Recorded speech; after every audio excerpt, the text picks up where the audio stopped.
Another one of the important cycles on life in biochemistry is the nitrogen cycle. Now, if you're a regular student, I do not expect you to know the steps of this cycle, but I do want you to know that there is a nitrogen cycle and that it's important for life.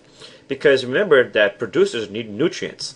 For example, nitrogen is present in every single protein and every single DNA molecule in your body. So if the plant wants to grow, photosynthesis is not going to be enough. It's not going to be able to just do sugar. It's not just about energy. It's also about the building blocks for life. So in order for you to have life, you have to have nutrients. And nitrogen is one of the most important of these nutrients. So the nitrogen cycle is important for life. If you have a lot of nitrogen available, the plants can grow a lot. That's why we fertilize our lawns. It's one of the things we have in the fertilizer. It is that nutrient that they need to survive, nitrogen. And this is true also for algae in the oceans, any producer really. Now, there's always been a lot of nitrogen in the atmosphere because the original cloud of gas from which the Earth formed had a lot of nitrogen in it. And also, the volcano eruptions since the beginning of the dawn of time have spewed things like ammonia into the atmosphere, which lightning breaks down and makes into nitrogen. So over time, nitrogen has become part of our atmosphere, and it's in fact the most common gas in the atmosphere. But life needs it, so it's got to get from the atmosphere to the life somewhere. And just like carbon fixation is the process of getting nitrogen from the atmosphere and trapping that into the biosphere, nitrogen fixation is the process of trapping nitrogen. And it's a bacteria that does this. It's a chemosynthetic bacteria that gets its energy, gets its hype out of doing that. So what it does is it traps the energy, it traps the nitrogen from the atmosphere into a chemical compound that we call ammonia. So you see that happening over here. And this is called nitrogen fixation, and it's done by nitrogen fixation bacteria. All right? So this nitrogen fixating bacteria will create the ammonia. Now, the ammonia is a toxic chemical in ecosystems, so you don't want to have that.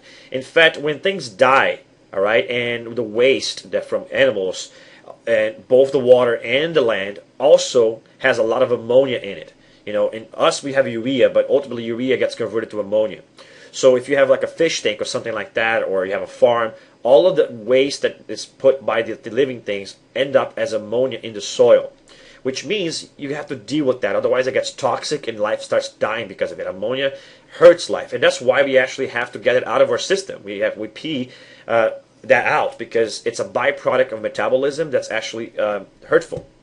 So through decomposition and the waste of animals, which is called excretion, ammonia is also introduced into the ecosystem. So notice that ammonia, the source of ammonia is not only from the nitrogen fixation, but once the nitrogen is already in the ecosystem, it will return back here as ammonia later on. And we'll talk about that as we complete the cycle later.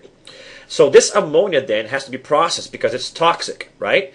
Notice that some producers can make use of this ammonia directly. So notice that there is ammonia uptake by some producers which are able to actually synthesize other chemicals based on that ammonia. So it's not toxic for everybody, but a lot of organisms will be affected if the toxins, if the ammonia is there and raised to toxic levels. So what happens is that there's another set of bacteria which lives off this ammonia. It converts the ammonia to nitrites, which is NO2, and then to nitrates, which is NO3. Now these are still toxic, but less toxic than ammonia is. And basically, over time, they can accumulate in the ecosystem. But these are the actual things that are going to be used by producers, by the roots of trees or by the algae in the water to actually create the proteins that we all rely on. So nitrates are really what you need when you have those fertilizers. It's what you add. You add nitrates. And a second set of bacteria, which is featured here in the middle, is the one that converts the ammonia into that. And we call those nitrifying bacteria. Remember, the first one that got from the atmosphere to ammonia was nitrogen fixating bacteria. This is called nitrifying bacteria because they're messing with the ammonia and convert it into nitrites, and then a different one into nitrates. Now, remember that while some producers can use the ammonia, most want that nitrate, which is NO3.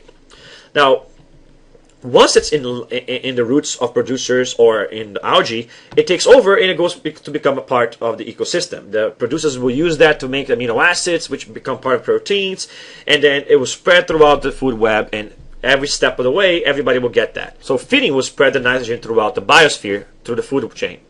But then when people poo or pee or die that goes back to the whole ammonia that has to be decomposed. So either during the decomposition process or the waste itself will have the ammonia. So like your carcass, as decomposers work on it, they will create ammonia.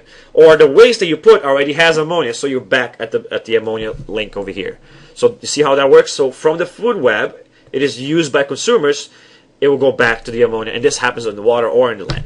By the way, the decomposers, which actually break down your carcass and to make ammonia, do a process that's called ammonification, which is making ammonia out of the waste and carcasses of living things. That's what they do for a living. They live off the byproducts of the living things. So that is a mini cycle right there, but it wouldn't be a cycle if it didn't go back to the beginning. So there's also a last type of bacteria that gets those nitrates and converts it back to the atmosphere by another decomposition process that's called denitrification. It's called denitrification because you're denitrifying the soil. You're getting the nitrogen out of the soil into the air. And you actually need that because although nitrates are useful for producers, they can be toxic for other organisms. So you can't have too much of it on the ecosystem. So you do need this bacteria in order to do that. And so that niche had to be followed, and life definitely did make use of that. And now we have nitrogen back of the atmosphere to complete the cycle. That's the nitrogen cycle. One last thing, the lightning can also convert nitrogen from the atmosphere directly to nitrates and nitrites, because remember, the atmosphere is full of nitrogen, but it's also full of oxygen. And with a little spark, you can combine them both to make NO2 or NO3. So lightning also automatically makes those nitrates and nitrites, which then the rain falls. It's actually acid rain, makes nitric acid. But when that falls into the soil, it will actually add nutrients to the soil as part of the process. But there's very minor amounts of nitrogen, nitrates and nitrites, which are created this way. Life really does depend on the cycle that involves the nitrifixation bacteria and then the nitrifying bacteria and so forth. Humans can also do kind of what lightning does, because in power plants, specialized power plants, what we'll do is that we will do the same thing the bacterial nitrogen fixation that does.